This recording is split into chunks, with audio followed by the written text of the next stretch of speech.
Well, good morning, everyone, and welcome to the April 22nd meeting of the Volusia-Flagler TPO.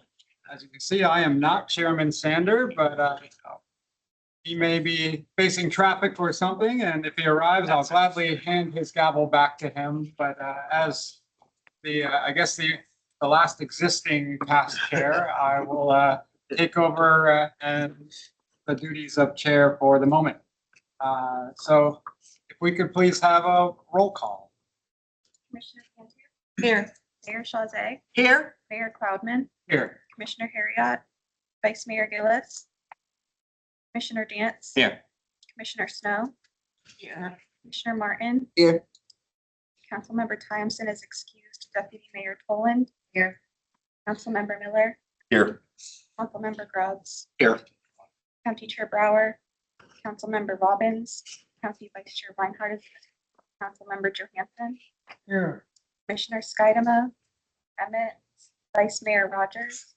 Commissioner Konomos. Here. Commissioner Sherman. Here. Mayor Eckert. Commissioner Farmer. Commissioner Werning. Here. Councilmember White. Here. Jesse Thompson. Murray. Simone Kenny. Greg Feldman. Nick Mostert. Kaya Powell. Here. We have a physical quorum, and Councilmember White is the voting member of the Small City Alliance. All right, and Vice Mayor. It sounds like we have at least one member online, so if I could have a motion to support participation by board members attending remotely. Second. We have a motion by Johansson and a second by Gillis. Any discussion on that motion? Hearing none, all in favor say aye. Aye. Any opposed? Motion carries. All right, that brings us to the Pledge of Allegiance. So if everyone could join me in I pledge allegiance to the flag of the United States of America and to the republic for which it stands, one nation under God, indivisible with liberty and justice for all.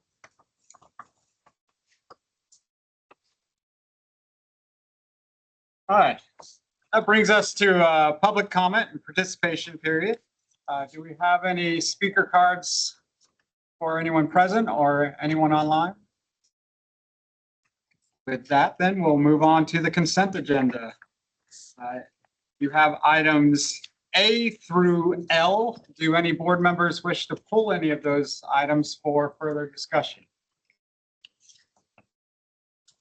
Hearing none, is there a motion to approve consent agenda items A through L? I have a motion by Martin and a second by Chazé. Any discussion on that motion? Hearing none, all in favor say aye. Aye. Any opposed? Motion carries.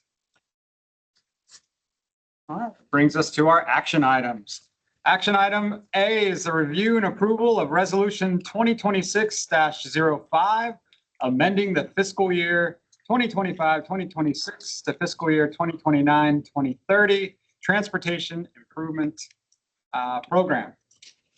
The Florida Department of Transportation is requesting approval of an amendment to add construction funding for one project and to delete two projects. Ms. Nicklin, will you tell us about those? Yes, thank you. So the requested amendment before you is for a project that is currently within our transportation improvement program. It's the truck parking Central Florida corridor on I-4. It's the eastbound Volusia County site. So there's some additional construction funding that is needed for this project of just over $19 million to cover some additional costs. So this TIP amendment is for that. And my apologies that there are no projects that are being deleted from this current TIP amendment. Where did 19 million come from? It's state funding. And I don't know if Kaya, I don't know if you have any additional information on the funding source of the amendment. I don't have the additional information on the funding source, but just as they are working on the project, that was the new estimate, and it's money. I think it could have come from another project, but I can look into specifically where the source is, just as it's changing development. That was a good question. And either way, it doesn't come from our direct funds, but yep. Okay. Are there any other questions? There are no questions. Is there a motion? Motion to approve. Second, Kansas. Motion to approve by Gillis, seconded by Cantu. Any discussion on that motion? Hearing none. It's just voice vote, Roll call. roll call vote. Yes. Highlighted. Mayor Chauze, Yes. Mayor Cloudman, Yes. Commissioner Urquhart, Vice Mayor Gillis, Yes. Commissioner Hance, Yes. Commissioner Snow, Yes. Commissioner Martin, Yes. Deputy Mayor Toland, Yes. Councilmember Miller, Yes. Councilmember Grubbs, Yes.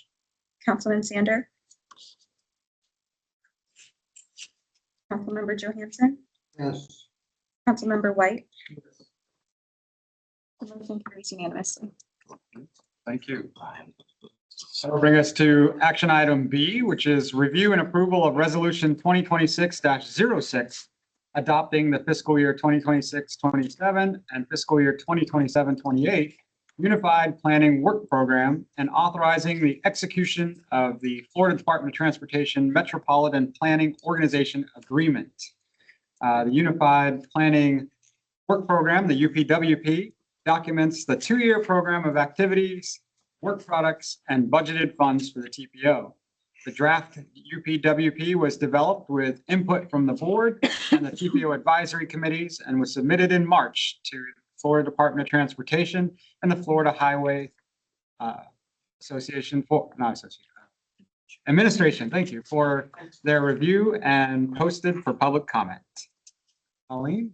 Yes, thank you. So as Mayor Clubman had mentioned, we did submit our draft documents to FDOT and FHWA, as well as posted for the 30-day public review, which ended last Friday.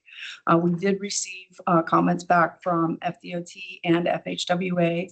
The FDOT comments were all editorial comments, which means that we don't need to make any changes to our draft document. We did receive a few comments from FHWA, which does require some amendments or changes to the draft document, but they're insignificant in nature.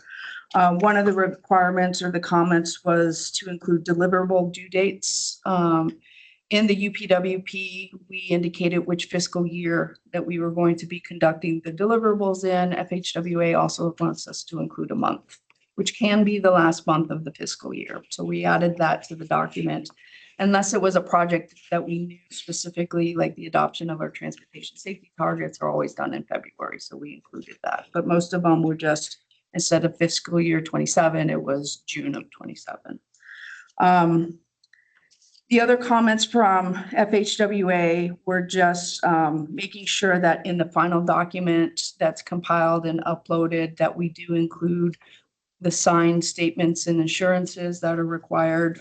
Those we sign after this meeting, the signed resolution, again, those we sign after this meeting, but just ensuring that those documents are included. In the draft document, we had placeholders in the appendices for all of these. There is one change to the budgeted tables in the UPWP with respect to our special studies that we do, which is task 6. You may recall last month we deobligated funds from our current UPWP to use in the first year, and we had a significant amount of PL funds that we obligated, a little over $1.3 million.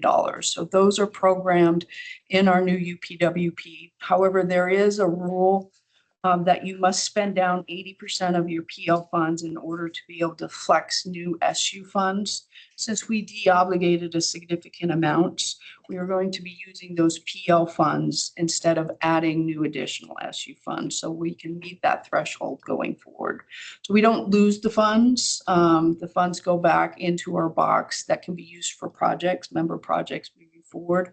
It's just we're not flexing any new funds for SU for special projects, but we are covering them with funds that would be obligated.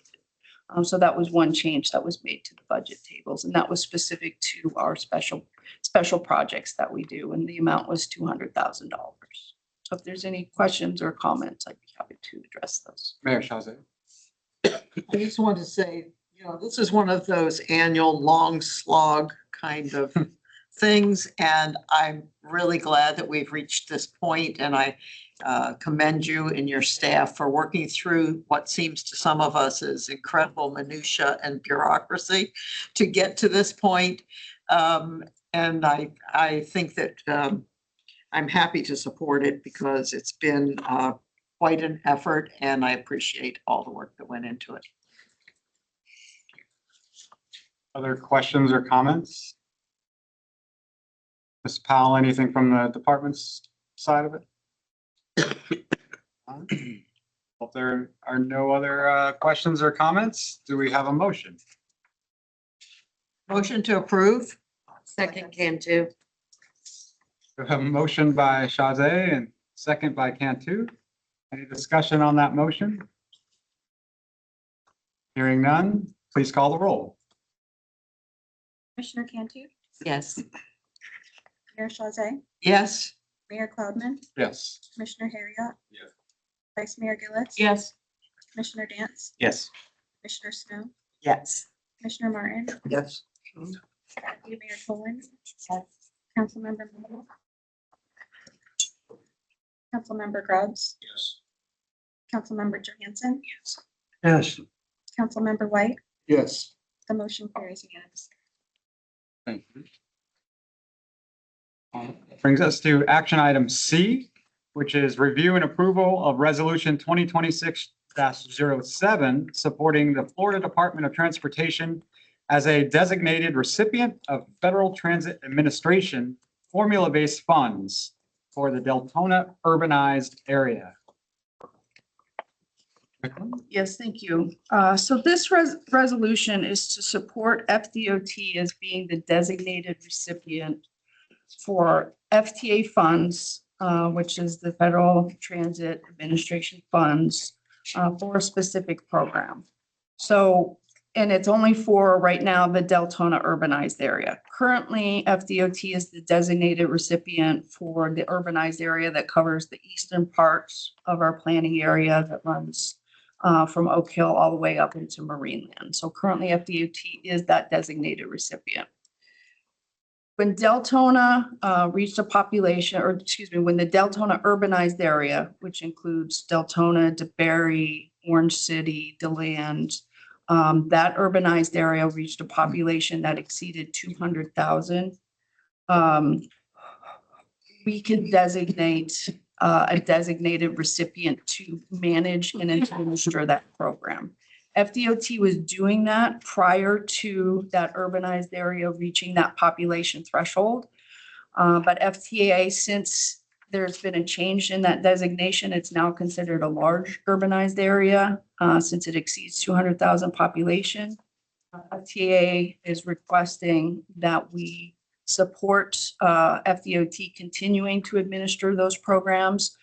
We reached out to Votran to find out if they wanted to become the designated recipient, and they indicated no, that they wanted to keep it the same way.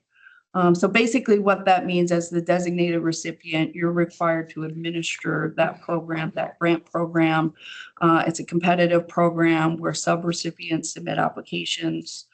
So that's what the designated recipient does, is they administer that program to all federal requirements. It was not something that Votran wanted to take on. It is not something that the TPO wants to take on. Since FDOT is already doing it for the other large urbanized area within our planning area, it makes sense to continue and have them continue to manage that program as well. So this is just a resolution of support specific for the Deltona urbanized area. This TPO already passed a resolution of support for the other urbanized area about 10 years ago. If there's any questions or comments, I'd be happy to address those. Mayor Shazay? Okay. I would just be curious. I'm happy to have FDOT do it. I would just be curious. Is there an illustration of what these funds have been used in recent years to do? What in the Deltona urbanized area has been capital or operating projects for public transportation, for the needs of seniors and individuals with disabilities. And I understand they're sub-recipients, but maybe I would just be curious as to where these funds have gone in the recent past, and then have some enlightenment on where they might be going in the future, because with this larger designation and the availability to apply, I would assume, for more funds because it's a larger sized area, having reached the 200,000 threshold.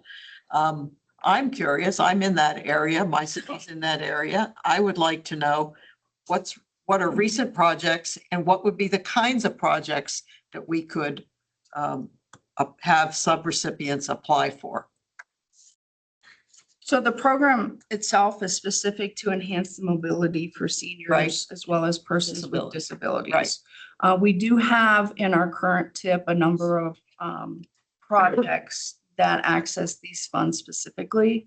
I don't have that right in front of me, but we can put together a list. We're currently working on developing our next TIP, which we'll present next month, and we can provide that information, outline Right. those. But can you think of anything that's been done with these funds that gives me an idea of what it is we've used them for?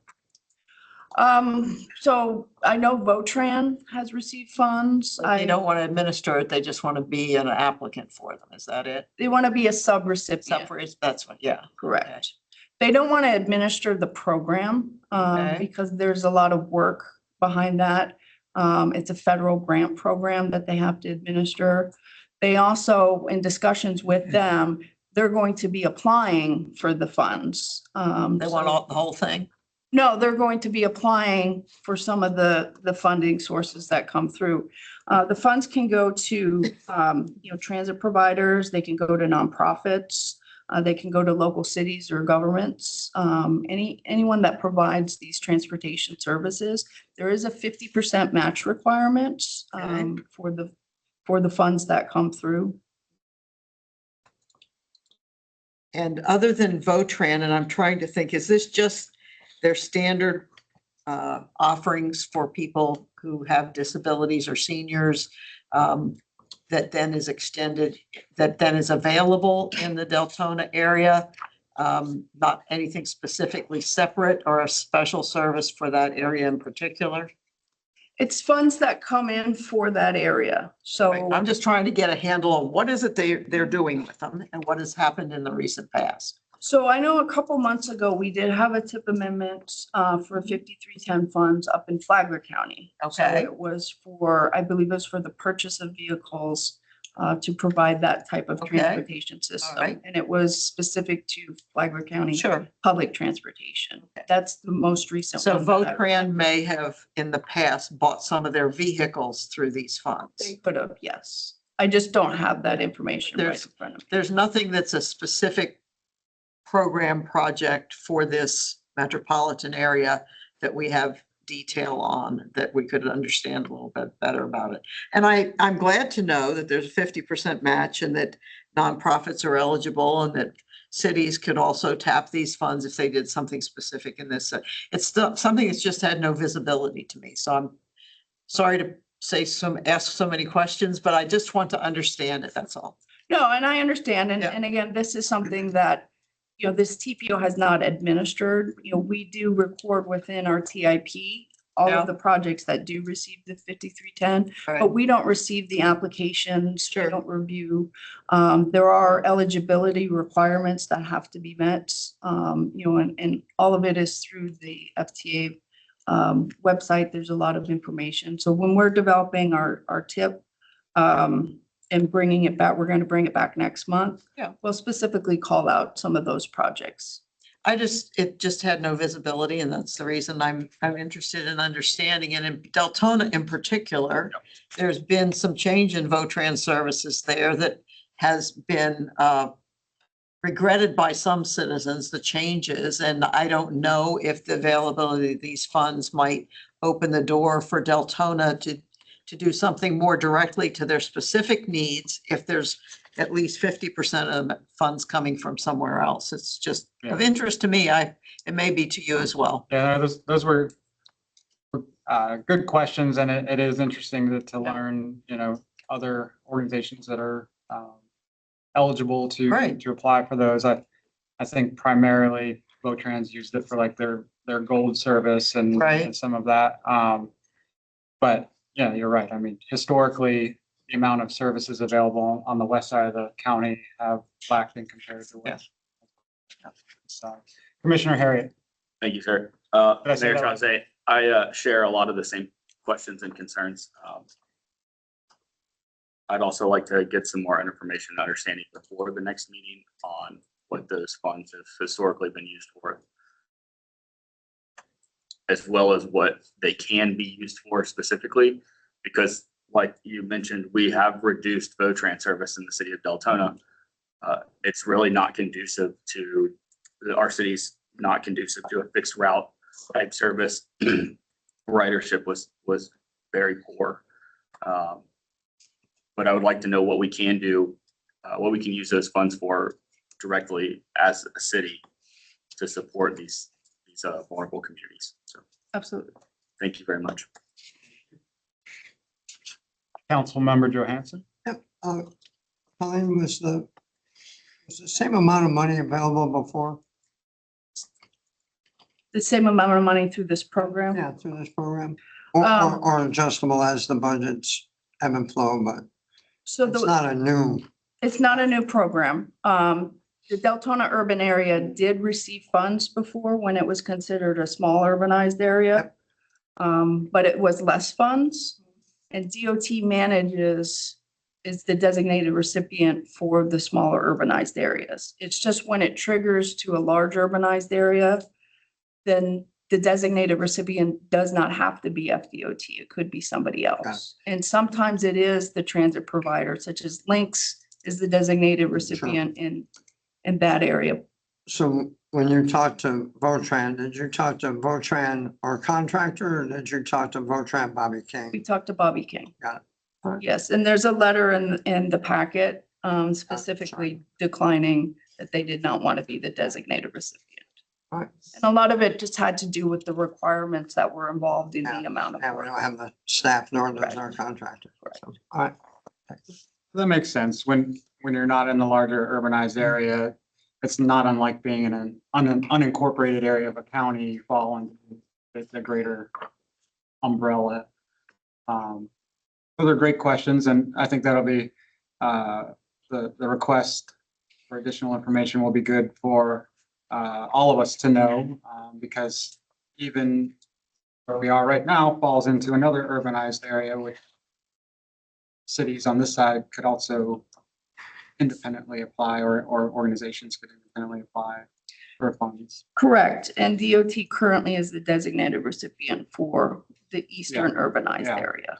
Yeah, so our item that we're voting on this morning is to essentially accept the Florida Department of Transportation's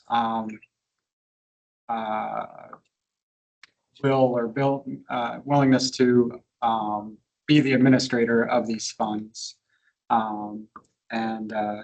As you said, it's a lot of extra work that we probably wouldn't want to put that on the TPO to do, as your very large staff doesn't need anything else at this point. I would make a motion to approve resolution 2026-07, supporting the Florida Department of Second. Transportation as designated recipient of the FTA-based funds. All right, thank you. We have a motion to approve by Shazay and a second by Harriet. Any discussion on that motion? Hearing none. All in favor, say aye. Aye. Any opposed? All right, action item D is the review and approval of resolution 2026-08, adopting the TPO travel reimbursement rates. Colleen will talk to us about that. Yes, so the purpose of this resolution is just to document how we reimburse employees for travel. So we're not changing anything. We're not changing our policy. We're just documenting it in a resolution. And the purpose for us to document it in the resolution is so that when we submit for reimbursement to DOT through our invoicing, that they can repay us at the rate that we pay our employees. So the TPO policy is to reimburse employees at the federal rates. So that's for mileage and that's for per diem when the meetings or the travel occurs outside of this area. That's been the policy for the TPO. That's how we've been reimbursing our employees. However, when we reimburse through the state, since we don't have a resolution adopting that policy, we can only ask for reimbursement at the state rates. So we get reimbursement through our grant at the state rates, and then we cover the difference with our local funds. But this resolution will allow for us to get reimbursed through our grants at the full rate that we reimburse our employees. So it's really just kind of documenting our reimbursement policy within a resolution. Yes, nothing actually changes and, our current budget reflects the rate that policy has been, but this will put it in black and white so that the department can reimburse at the appropriate level. Mayor Chazé? Just a quick note, because I'm an old proofreader. Before it gets signed by Eric, could we respell government in the headline? Oh, yeah, thank you. I apologize. Thank you, Mayor. We have other questions or edits? All right, if there are none, do we have a motion? To approve. Oh. Second, Martin. Motion by Gillis and a second by Martin. Any discussion on that motion? Hearing none, all in favor say aye. Aye. Any opposed? Motion carries. Concludes our action items. Bring us to our presentations for the morning. Our first presentation A, is a discussion of the draft 2026-2027 TPO operating budget. So each year, the TPO staff develops a recommended budget for the upcoming fiscal year and presents the budget to the executive committee for review and input. The executive committee, we met earlier this month on April 1st, and it wasn't a joke, even though it was April Fool's Day. But we did review and have a discussion on the upcoming year's TPO budget, and Colleen's going to give us the full board the details on that. Yes, thank you. So in the agenda packet, there's a couple of sheets that kind of overview or highlight the budget moving forward. When we spoke at the executive committee, we had a little bit more detail, but we're presenting the overview here. But if there's any questions, I do have that information in front of me. But on the page 36 in the agenda packet, there's a table there that shows at the top, the revenues, the anticipated revenues, and then our expenditures. The first column is our current approved budget. So this includes any budget amendments that occurred through the deobligation. So in the consent agenda, there was a budget amendment to take that deobligation amount out of our current budget. So that's reflected in the approved budget. And then the proposed budget next to it for the same categories. Typically, our budgets and our operating expenses are very consistent from year to year. We typically don't have new categories. A couple years ago, we did with the build out of this space. So we had some additional line items in there with the server replacements that we had last fiscal year, but moving forward, we won't have that. So you'll see the differences there. But generally, our categories are very consistent from year to year. So this provides a good comparison. And then the last column just shows the change between the approved, amended, as well as the proposed. So at the very top, when we talk about the revenues, the majority of funds that we receive are federal funds. So these are our planning funds that come to us based on a formula of the population in our urbanized area. So we have the PL funds, and then we have a small amount of SU funds that were deobligated. We're still able to use those. We're just not adding any new SU funds. The state funds come to us, and those are for the Transportation Commission for the Transportation Disadvantaged. Again, it's a formula-based funds, and this allows us to administer that program in Volusia County. Today, actually, we just got an update on the draft allocations. When we developed this budget, we used the allocation from last year because we didn't have an update yet. But that'll change for the proposed to $36,633. So there's an increase of about just under $700 in those funds. And then the local funds, the majority of our local funds come through our local member assessments, and then any local match that we receive for our project studies. The difference here, the change is if we're not flexing the SU funds, then we're not going to collect local match on those funds for the projects. So that's the main difference that you see there. Moving down through the expenditures, we do have them listed here. I'm going to skip personnel because I have a backup sheet for that that we can talk through a little bit more. But our consultant services, there's a slight increase in that amount from current year, and a lot of that has to do with some of the funds that we deobligated and moved forward. Pretty much our travel expenses, we're proposing to remain the same. The small increase in the office expense is just the rent increase per the lease. Moving down through our operating expenses, everything there remains the same with the exception of the service charge. There's a decrease in there. Last year, it was an increase because the service charge included the build out of the AV system here. So that was a charge for the vendor to put in the AV system. So that was one of the largest dollar amounts there. So we don't need that moving forward. So we pulled that back out. There's a small increase we're seeing in our network costs. And then moving down through here, the difference or the decrease in the capital outlay for equipment, furniture, and computers. Last year, we bought furniture for this space, furniture for the building. So we're not going to need that moving forward. And then the server replacement that was completed this current fiscal year. So that expense has already occurred. And so it's not a reoccurring expense that we'll see. So again, it's, from year to year, it's very consistent. On the next page is 37. It details a little bit more about the revenue sources coming through because we do have new funds that we receive, and then we also have our carry forward or carry over from our deobligation. So we've outlined that and highlighted it here. With regards to the federal funds, it's mostly our consolidated planning grant funds. So those are the funds that we receive through PL as well as FTA. So it's our new funds plus our carry forward. And then we also did deobligate some SU funds.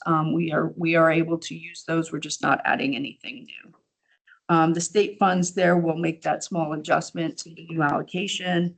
And then the local funds, the majority of the local funds does come from the member assessments. And you may recall we do assess our members 10 cents per capita. And the local funds help support portions of our program that are not eligible for reimbursement through our grants. On the next page, 38, this is a little bit more detail or background on the personnel within the budget. So it shows our budgeted salary costs as well as the fringe, and then the proposed. So we do budget for vacant positions that we have here at the TPO. We do have 3 vacant positions. So we do carry budget for that with the salary as well as the fringe. And we assume the highest fringe benefit with regard to health insurance premium for those vacant positions. The notes down at the bottom indicate that this does include 3% cost of living adjustment for the current staff positions.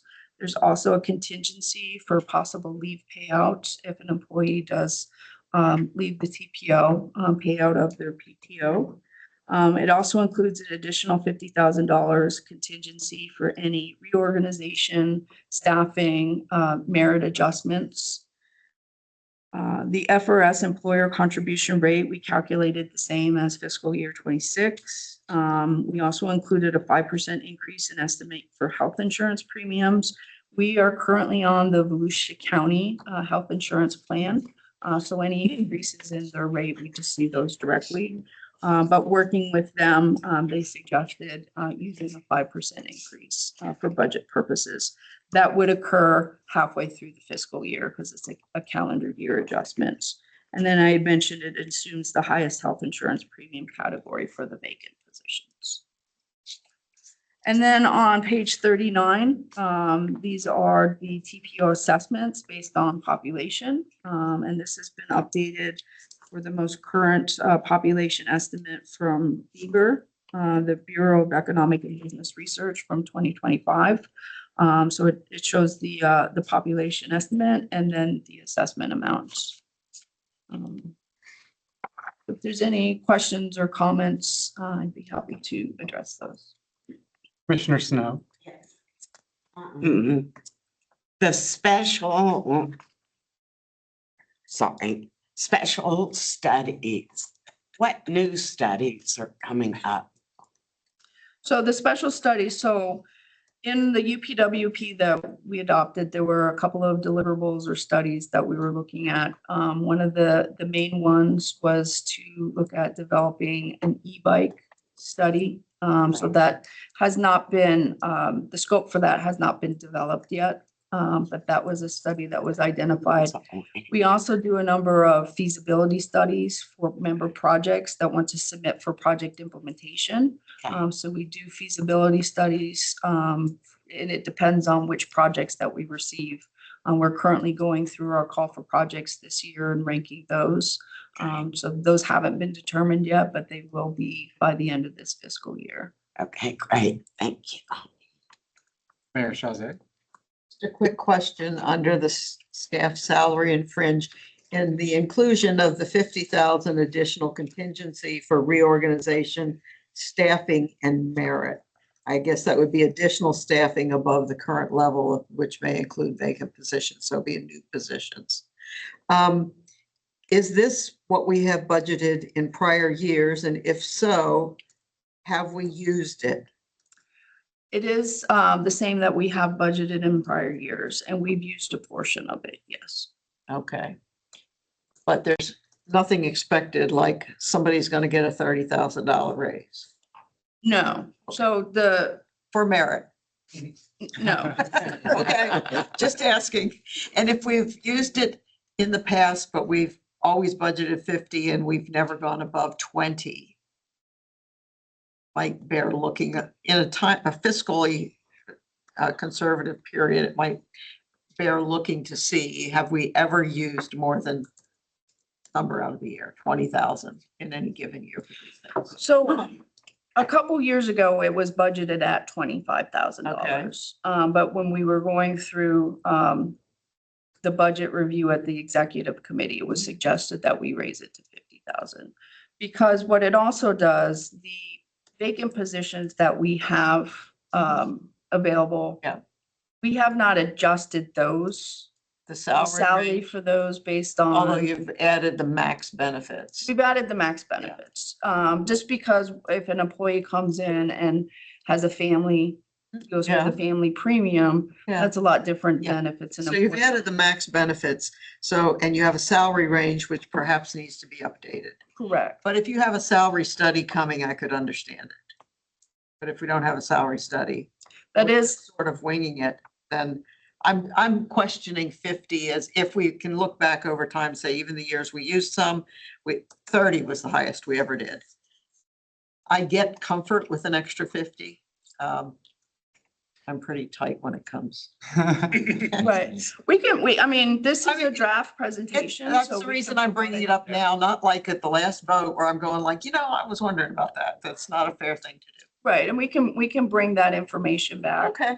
And It's not a huge amount in the overall scope of things, but I do think it also shows the public that we are very careful with how we spend public money. right, Yeah. and we currently, with our salaries and our personnel. Yeah. We are nowhere near where we budgeted for, and mainly because we have those vacancies. But in Right. this year's treasurer's report, we're just under 50% of expenditure through the year, and we're Which is- 75% through the year. And which is what I'm suggesting, that this may not need to be this large. And I'm not against having a cushion and being able to meet whatever challenges we think we reasonably could face in the coming year. But I also don't like just to throw more in because it makes it really comfortable. You know, you're never going to blow through that. That's Understand. personal theory. But keep in mind, like the money that we receive is based on formula. So we don't have to ask for additional funds. We're not raising No, taxes. I get, So we would I still move like it to- to consultants pretty much if we're not using it there. That's kind of, we go through our budget, we look at what are all of our required operating expenses, identify anything left over. Yeah. That's what we budget for our Okay. consultants typically. Just- But that's my 2 cents. we'll provide that additional backup information moving Sure. forward. Perfect. Very good points.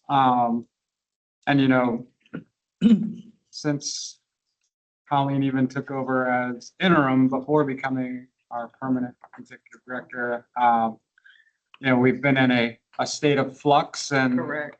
the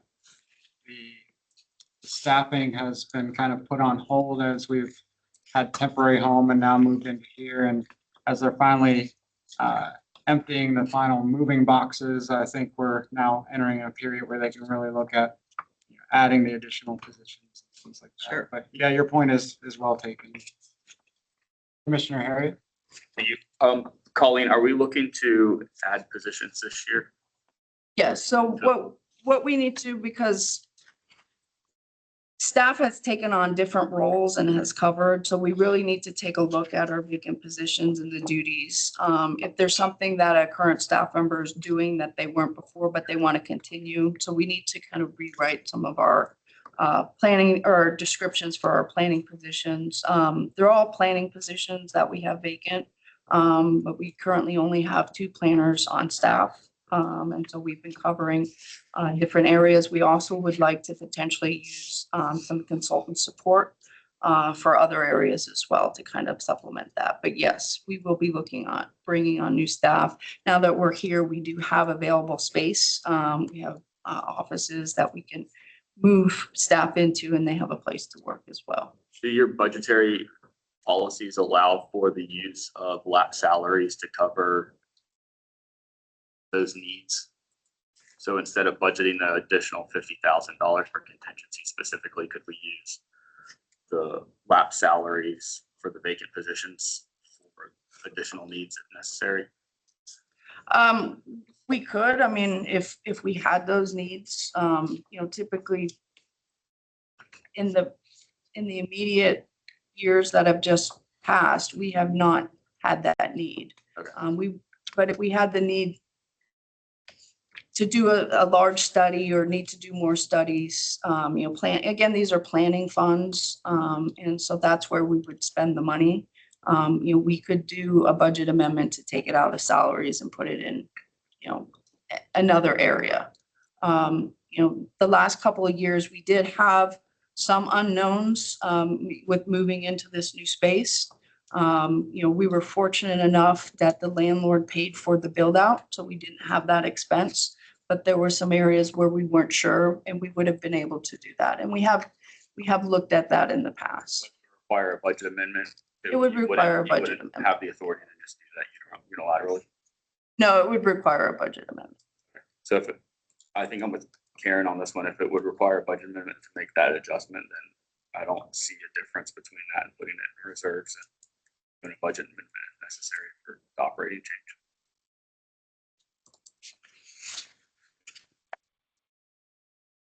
Fair points, and as Mr. Nicklin said earlier, we take it out of there. The way the budget is constructed, it would have to be put into another line of the budget, so it essentially go into consultants and studies. Which would support her wish for Yeah, additional consultant to cover things rather than laying on a staff member with expertise necessarily. I joked in a previous discussion of very large staff, but 4 of the 5 staff members of this organization are in the room currently. So it is a very lean staff. So we appreciate everything you do. And the fifth one is monitoring the online. She is. So, Well, and she is the guardian of this budget as well. So correct. there are no further questions. This is a presentation and discussion, and we'll come back in a future meeting for adoption. So that'll bring us to presentation B, which is our Florida Department of Transportation report. And we have Ms. Kaya Powell, District 5.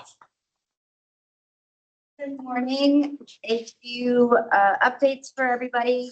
Before I begin though, your construction report is attached in your agenda. A good place to go for project updates, maps, and information on upcoming events about projects. To get started, I just wanted to highlight a couple of projects that are getting going this month or next month. We have the State Road 44 from Riverside Drive to DeSoto Drive. It's a maintenance and resurfacing project with pedestrian curb ramp upgrades that actually started last weekend and got started a little bit early. And then in May, we have the US 1 over Pulitzer Creek Bridge replacement that's scheduled to start as well. Next. It is Work Zone Awareness Week, and each year the FHWA recognizes National Work Zone Safety to remind drivers that road work is happening everywhere across the country on different types of roads. The people working in these zones do deserve to get home safely and to their families at the end of the day. That being said, I have a short video that I'd like to share just to reinforce the importance of work zone awareness and tell the stories of some of our employees at FDOT.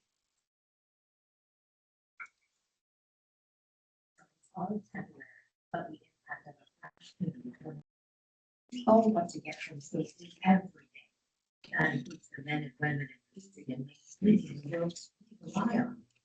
Personal awareness is really attention to the important role we all play in keeping food safe in urban construction zones. My job was to take out to the project where I was going to be doing a flagging operation. I had a stop sign. I heard a loud noise behind me. I felt an arm come around me and pull me back. And all of a sudden, an 18-wheeler came by me at about 55 miles an hour over there. This far from my face. I could still feel the wind passing to this day. And had not been my coworkers trying to yank me back, it would have been just like that. It would have been eternity, not standing here talking to you. You can have a significant impact on reducing the number of injuries and fatalities if you keep these things in mind when driving through a work zone. Be alert. Anything can occur in the work zone. Watch for changes to the roadway, including shifting lanes. Minimize distractions. Put the phone down.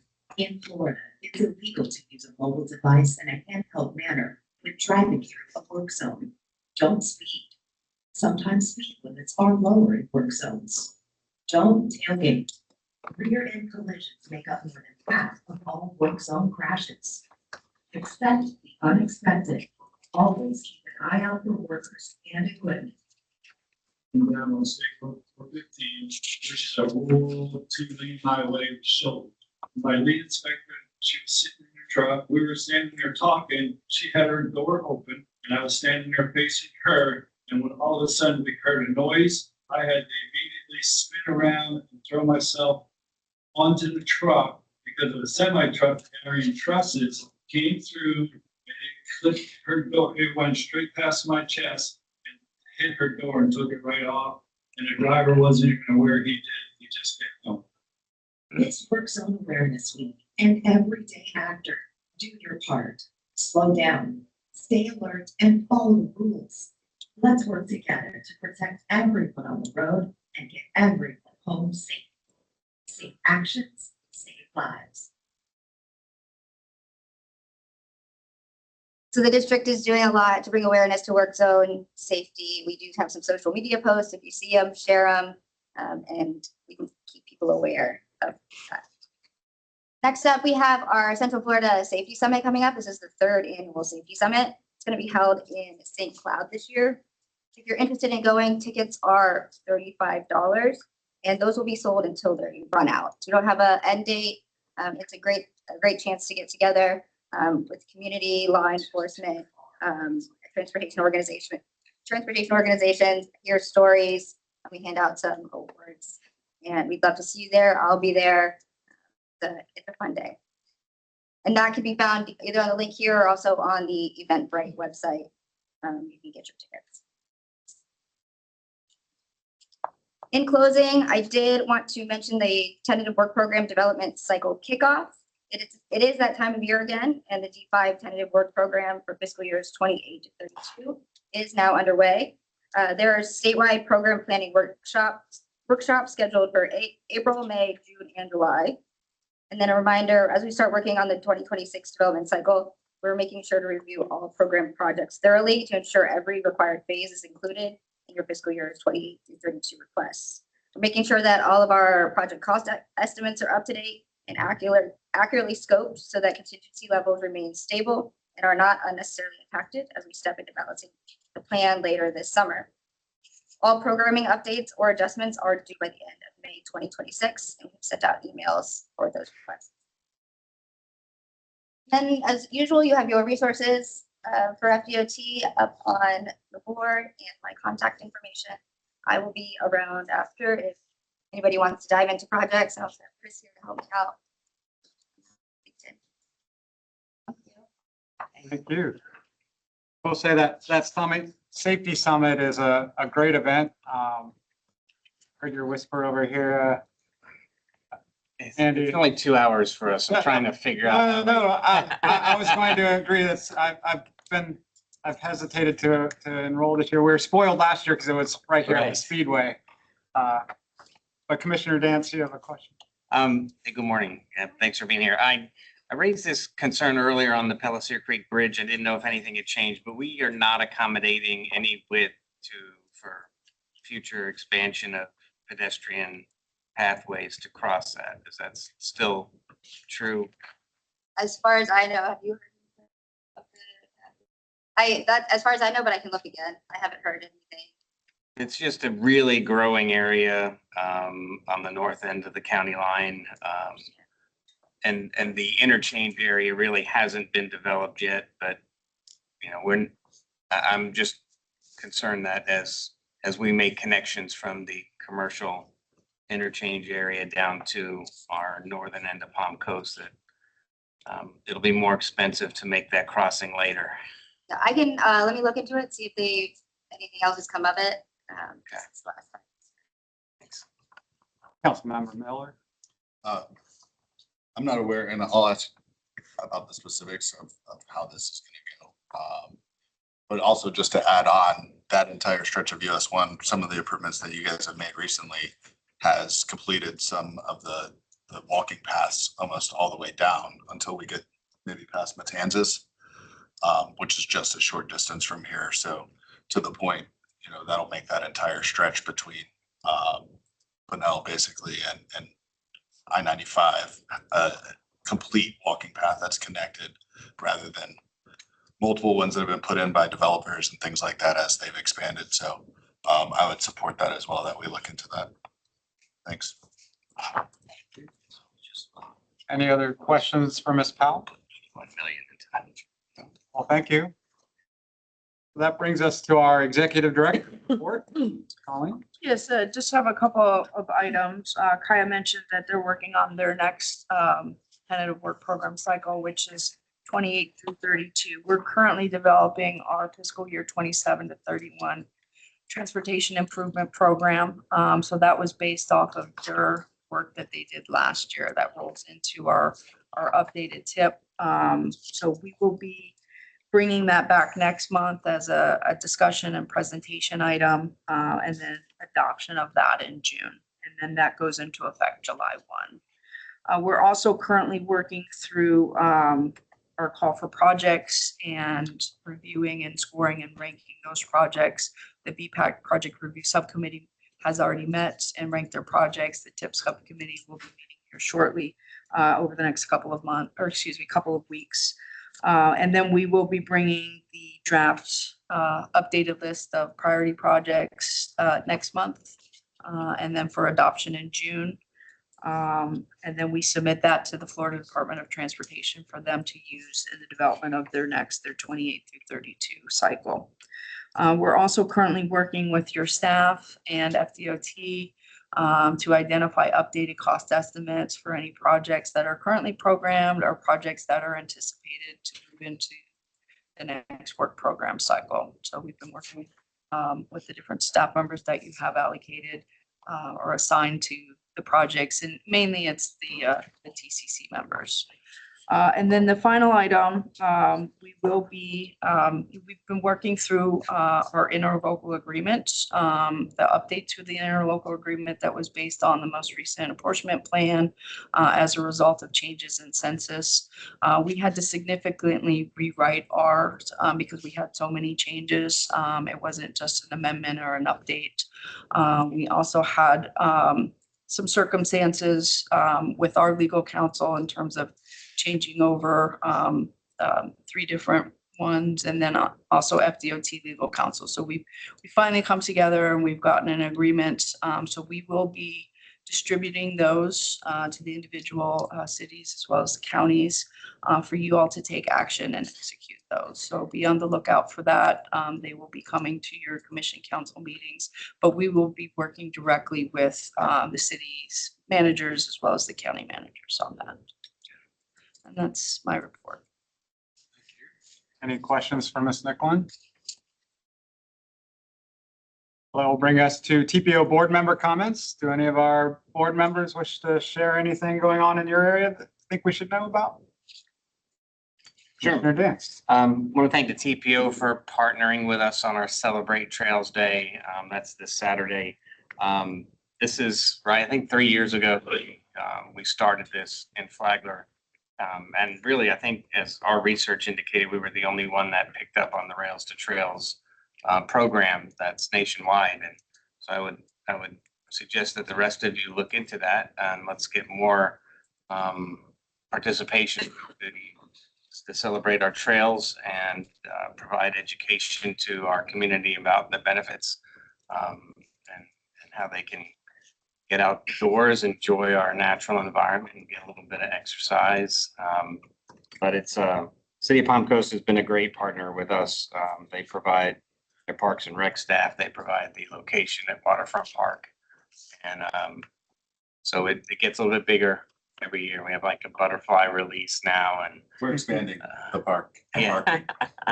So, but just I think it's a great opportunity it's a huge component of what we do at the TPO. So we should celebrate our trails more. Thanks. Absolutely. Thank you.